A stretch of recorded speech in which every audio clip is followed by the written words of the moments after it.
Entre el humo, el estruendo de las bombas y las barricadas caídas, así terminó lo que en principio había sido convocado como una manifestación del autodenominado Congreso de los Pueblos, en inmediaciones de la Embajada de Estados Unidos en el occidente de Bogotá. Lo que empezó como una protesta en cuestión de minutos se transformó en esta batalla campal. Los enfrentamientos se extendieron por las calles locales cercanas a la embajada. Detrás de las barricadas, encapuchados lanzaban piedras, bombas y hasta flechas contra los miembros de la unidad antidisturbios. Minutos después, el caos se trasladó a la calle 26, una de las principales vías de la ciudad. Tanquetas y unidades antidisturbios fueron desplegadas sobre este corredor. Desde el aire, un helicóptero de la policía sobrevolaba la zona, coordinando los puntos más críticos. En tierra, más uniformados llegaban como refuerzos mientras los enfrentamientos se intensificaban. Observen cómo algunos de los encapuchados usaron bengalas como proyectiles, escenas de agresión que se repitieron una y otra vez. Las imágenes hablan por sí solas y muestran la violencia extrema a la que fueron sometidos los miembros de la fuerza pública. 4 policías resultaron heridos en la cara, las piernas y los brazos. A este uniformado, una flecha le quedó incrustada en su brazo.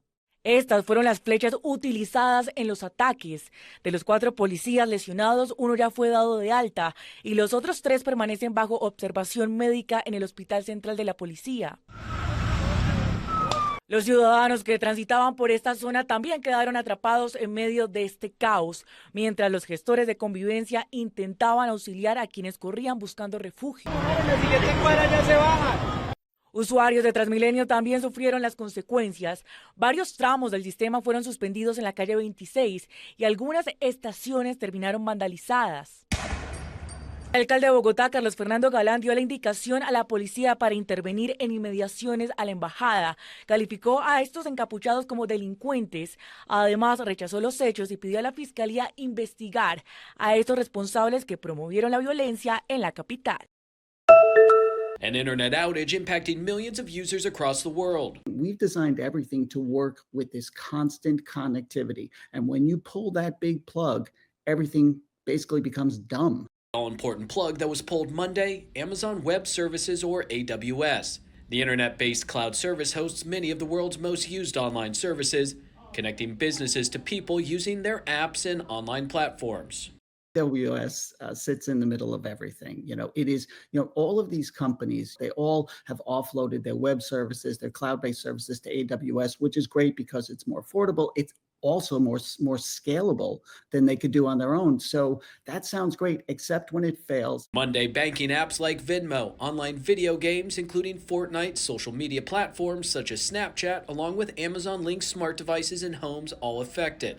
Disney Plus and Hulu reported outages too, while Delta and United Airlines were also impacted. In 2024, AWS accounted for 37% of the global cloud market share, according to market research firm Gartner. Part of the problem is the more consolidation we have and the fewer sort of competing web services we have, the more of a problem this is going to be. When you can have something that's seemingly so small or so localized have such a cascading and global impact.